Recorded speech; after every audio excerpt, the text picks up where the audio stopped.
How y'all doing? I'm Joshua Wiley.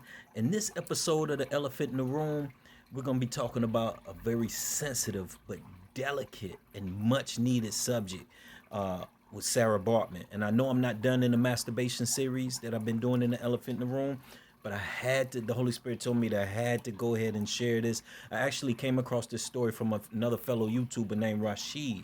And I forget his last name, but I'm gonna share his last name once I find it out. Once I figured out I just came across his channel. But I always like to share where I get my info from.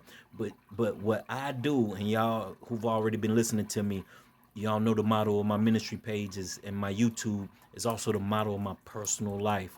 The truth loves investigation. The truth loves investigation. Never take what somebody tell you and just run with it. Study for yourself. And as I dug deep into the story of Sarah Baartman, it was mind blowing, and it plays such a critical role in our everyday life today. She plays such a critical role in our everyday life today that it was a must that I interrupted the series on masturbation and talk about it and share it with also everyone else who didn't know nothing about her life, because up until yesterday I knew nothing of Sarah Baartman, which was a shame and a heartbreak, which was a shame. I'm about to show y'all a picture of her. I'm gonna show y'all a picture of her. So this is a picture of Sarah Baartman, and as you see, she's South African. She's South African, and she's from the Khoi Khoi. She was from the Khoi Khoi tribe, and she was born in 1775. 1775, and the Khoi Khoi women in South Africa were known for their big butts. Let's just put it out there. Their big hind areas, if y'all want to be proper with it. They were known for being voluptuous women. Let me say it like that, because it just wasn't their hind areas. They were very voluptuous, and so Sarah, to give you a quick rundown, and this is just a quick little setup as I'm getting everything set up right now, as far as my little studio goes for the actual podcast, and not just for the Elephant in the Room episodes, but also for my regular YouTube stuff. Just a little bit more comfortable space where I can record. But anyway, I know y'all said get back to it, Josh. But anyway, you know, so Sarah, come to find out, Sarah, she had asked to be performed for certain men in her tribe, and of course, like the women do, they perform, and word got around. Matter of fact, I think there was some strangers or something. However, the story goes, but I think I don't even trust the story the way they put up the story. Honestly, I believe that they went and kidnapped a couple of them, because Sarah wasn't the only one. Sarah wasn't the only one. There was another woman from the Khoi Khoi tribe with her, but her name is not known, which is so heartbreaking and so sad when you think about history and the many people, men and women and children who have died, who are unknown, but God knows who they are. Just like God would not let the memory of Sarah just be wiped out of history as they've tried to do. It's mind blowing when I think about how we were never taught about Sarah in school. We were never taught about Sarah in school. But anyway, let me get to it. So she gets taken, and she only lived from 1775 to 1815. She was, I don't even think it was 1775. I want to say 1779, somewhere around there. But she was pretty young. She died pretty young, and she died a rough life. She died rough because once she was taken to Europe, the men were the European men. The European men were uh, blown away at how her body was built. Matter of fact, I have an actual picture of her, and I'm pulling it up. And as I'm working on the new studio, everything will be done better, a little bit more organized. But how her body was built, and so they put her on, and they had her as a freak show. They had her as a freak show and like an exhibition. And beloved, the reason I say this story gets so deep is because she was the first, we could say, what we would term a video vixen.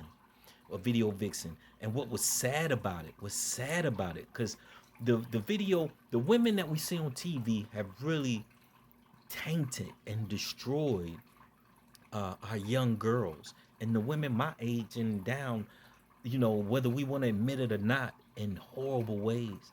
You know what I'm saying? To where what I'm gonna deal with, where they have become the standards of beauty and things of that nature, which is mind blowing. But anyway, when she was taken to Europe, they put her at, they used to call it a freak show. The name of the actual, they called it a freak show, and it was like an exhibition, like, come on, come around, almost like a circus, almost like a circus, to see this freak. Is that the way we got the term freak? You know what I'm saying? Things of that nature. We about to talk about that. We about to talk about that. But anyway, they would have her on this show. And the name of the show was Hottentot, Hottentot, Hottentot Venus. We're going to talk about some words that have come from that word that we deem as natural and okay today. But anyway, I see time is going. Sometimes I could take too long to set it up. But anyway, I'm about to show you a picture, an actual picture of her, an actual picture of her. So you see right here in this picture, you see how big her derriere is. You know, her derriere is very, very big and voluptuous. Very, very big and voluptuous. So that was the actual picture of her. And they would have her on display, and beloved, they treated her just like an animal. They would have her come out, make animal noises, rah, and act like a savage in a cage. And this was, not only was she the blueprint for a video vixen, but it was the when they realize, when certain men in certain places, the elites, let's just go and call it like it is, when the elites in certain places realize that they could actually make money, as what we call exploitation, sexploitation, when they could really make money off the physical appearance of women of color.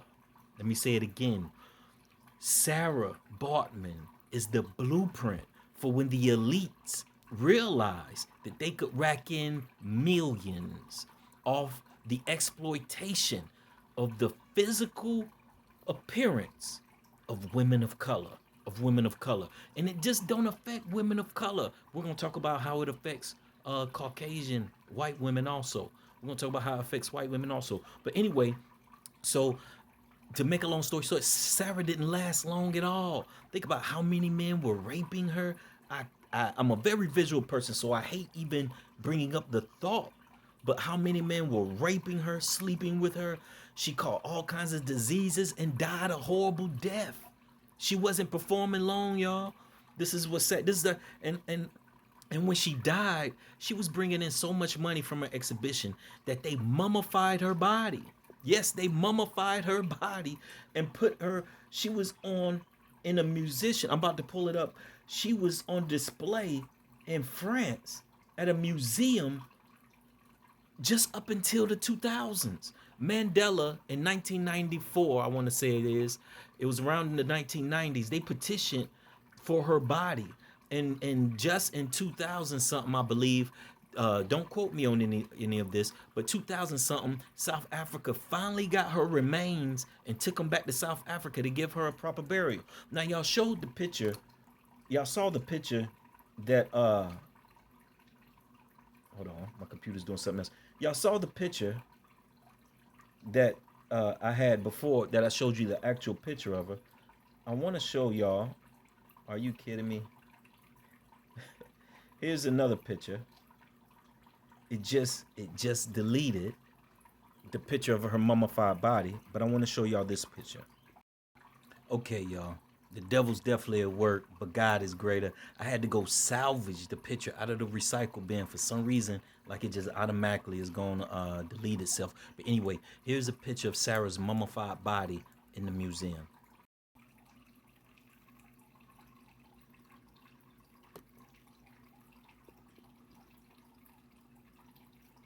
If y'all can see it, I'm not sure how good you can see it, but those are her. That's the real life mummified body of her that they kept in the museum. Y'all, for almost 200 years. She died in 1815. It wasn't until 2000 something, early 2004, that South Africa was granted the permission to get her remains and give her a proper burial in South Africa.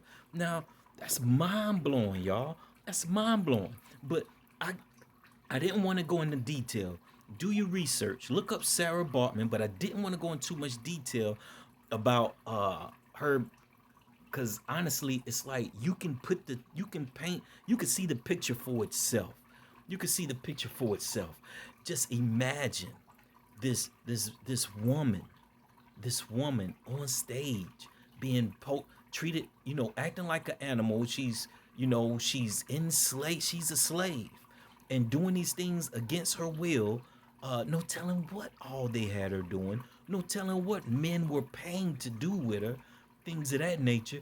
And how many shows she was on exhibit like an animal. She was on exhibit like an animal. But like I said, this was the creation. This is when the elite saw that they could get paid, that they could make serious money off of the bodies, off of the physical appearance of women of color, Okay, let's now the name of her show was called the Hottentot Venus Freak Show.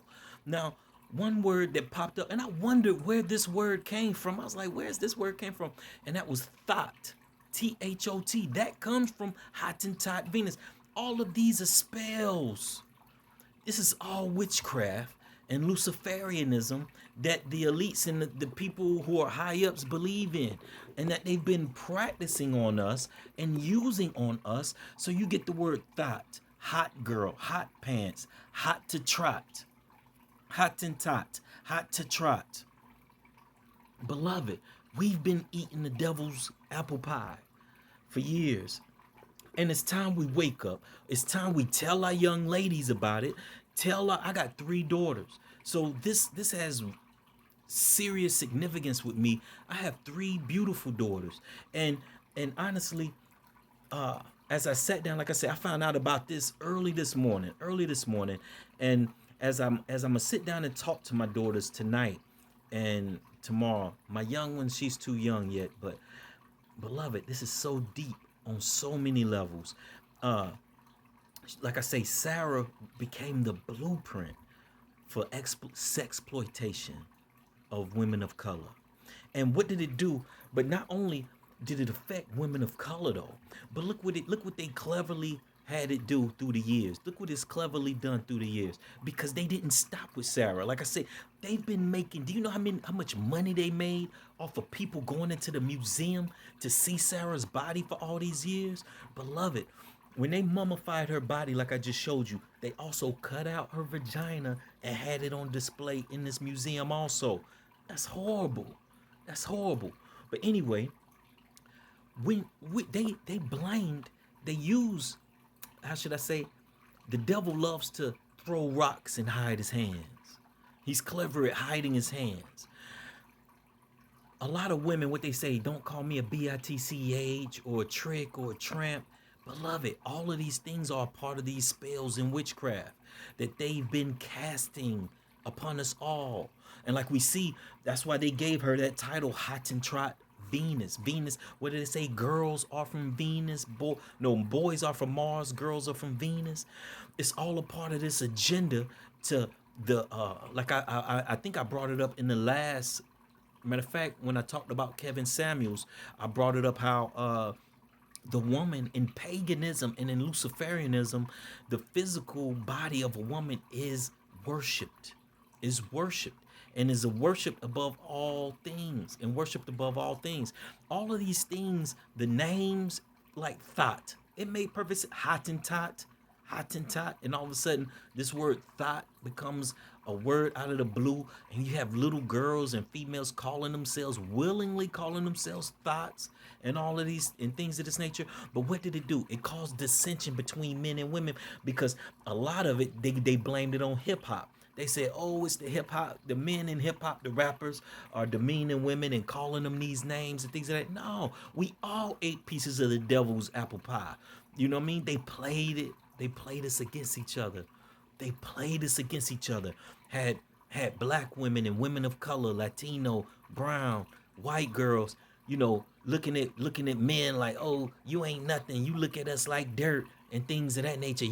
Y'all call, but all of these terms and things were subliminally placed in us through entertainment, through music, through years of wiring and this witchcraft that they've been doing. But anyway, let's get to it. Even with Caucasian women, how did it affect them too? It made them even believe that, if you if you lived in that time and you had your husband, your brothers, all these men are flocking to go see Sarah and things of that nature.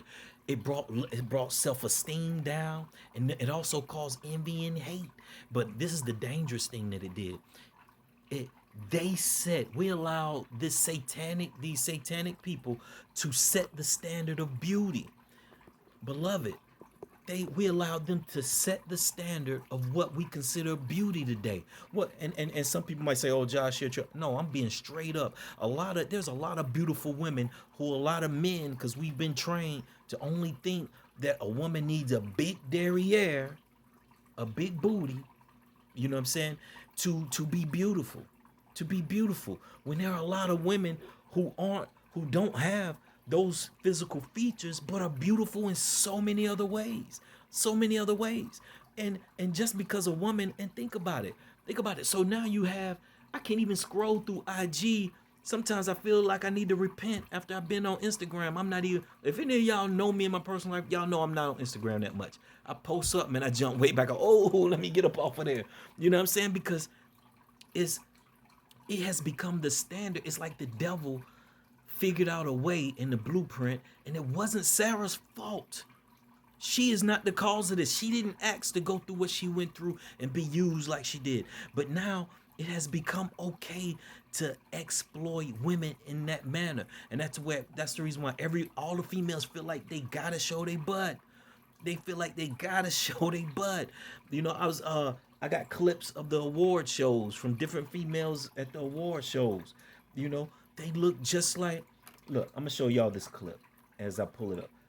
I saw a picture. Someone did a drawing of Sarah for years ago. They did a drawing of Sarah on stage, how she would be on stage. And what's amazing or ironic is she looks like Meg The Stallion or Nicki Minaj or Cardi B, like a female performing today, like a female that would be for performing on stage today. Now tell me, and I'm gonna show y'all. I'm gonna show y'all this picture of that was done. This artwork that was done of Sarah from years ago, and then I'm gonna show y'all a picture of what we have deemed as okay today. These women are the women that they have used to set the standards in our little girls' eyes of what beauty is, and to how they show their bodies, and all things of that nature, everything of that nature. Hold on, watch this.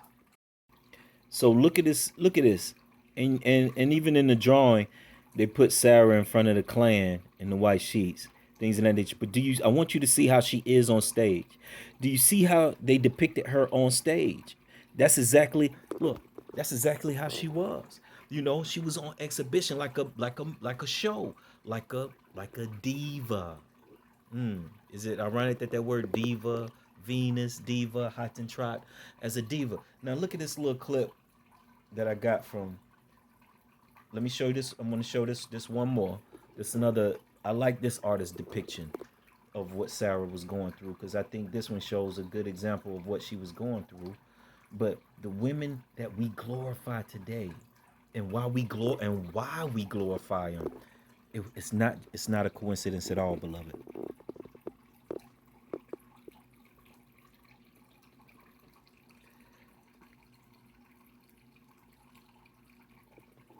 All over the derriere. Let's make women the sexual objects. Let's have, like I said, when I go back to that standard of beauty, yeah, let's let them believe that that's the standard of beauty. Look, every man love a nice shapely woman, you know, and but that is not the standard of beauty. And I ain't gonna say every man, because we all have our own taste, things of that nature. I'm personally a leg guy. I'm gonna be honest. I'm putting it out there. You know, we're all human. We're all grown ups. I love legs, like a nice athletic shape of legs. So, but what it did to, and still does to, a lot of women, people getting butt implants, people putting their life in danger, things of that nature, just to just to fit a certain standard that the devil and society has set up. You know, like I said, beauty. I've met so many women who look gorgeous, voluptuous, but are so ugly in the inside. Ugly in the inside. And then I've seen women who are the total opposite, who don't have may have the physical appearance of this person in here, but their personality pure gold. It makes them beautiful. Beloved, I've been criticized because I'll talk to the woman who doesn't appear by society standards to be beautiful, but has the best conversation, the biggest heart, beautiful smile, is nice, you know? So on every level. So, but sadly, we so many young girls, every race, every color today, think that they have to have certain things physically to be beautiful. Beloved, this they cleverly brought this on us in a hard way. Like I said, they got the women for years blaming other hip hop, blaming rappers and brothers in the hood, brothers in the street. Oh, y'all calling women freaks and bees and all of this and demeaning us, not knowing the whole time we were all being played. We were all being played, and it was the system doing it the whole time. Certain men in power was doing it the whole time. The whole time. You know, like I say, had got Asian women now trying to get butt implants. Got white girls thinking, well, because of the food, they're already growing and getting voluptuous in all places like all other cultures. You know, it's no longer just black girls and Latina girls, but that is not the standard of beauty. Show me a woman who loves God and smiles and knows how to be happy and takes, you know, and thinks about, you know, her children and others. That's true beauty. Have you ever met somebody who, like I say, the reflection of what's on the inside determines how beautiful you are? I don't know, but that's just with me. Like, I'm so quickly to be turned off by people who, I don't care how you look on the outside. If I start to see that you're ugly in the inside, it's a turn off. It's a turn off because that's all I start to see is how ugly you are. And then, like I said, it can be. I've had people question, Josh, why are you dating her? Why are you with her? And I'm like, honestly, because she's beautiful. She's beautiful on the inside, which makes her beautiful on the outside. I just tend to look at things a little different. But like I say, look, even think about it. When who they don't hide who they consider. Not only do they consider did they make these vixens and exploit for the physical, because Satan knows, like I say, it not only does it cause depression and other females trying to think that that's the standard that they got to, but it causes men to worship those things and worship the woman and worship those things. Look, the elites, they know what they're doing. Who did President Biden go talk to when he was running for president? Cardi B. When I learned this story about Sarah Baartman, do you think it's a coincidence that he went to Cardi B? No, the elites know exactly what they're doing and they know exactly what they're saying because they know that the woman, like I said in the other video about when I was talking about Kevin Samuels, you have so much power. No matter what color you are, white, black, Asian, the woman has so much power. They don't want you to know that. They don't want you to know that you set so many standards in our society on so many levels. If you start having more respect for yourselves and teaching the little girls to have respect for themselves, and think about it, when they flooded the schools with sexual education and safe sex, that's when little girls started thinking it was okay to get pregnant. So once little girls said, yeah, it's okay for us to have sex, little boys is like, well, we're all in. We don't have no problem with it either. You know, I wanted to laugh, but as a little boy, we was like, nah, okay, shoot, you don't have no problem, we don't have no problem, and not to blame. Trust me, I'm not blaming the problems of society on women, because it was men who went and got Sarah, locked her up, took her up there. It was men who caused the exploitation. It is men who you know, it's a vicious cycle. But we can't blame nobody. But beloved, I want you to know, women, you have way more power than you realize. when I think about Sarah, and like I said, I'm very visual, and I try not to think about what she went through. I know that was also, I wanted to do this also in memory of her and to spread the word about her and the tragic and the horrible things she went through. But beloved, our video vixens and the women on the stages and things of that nature, the standard of women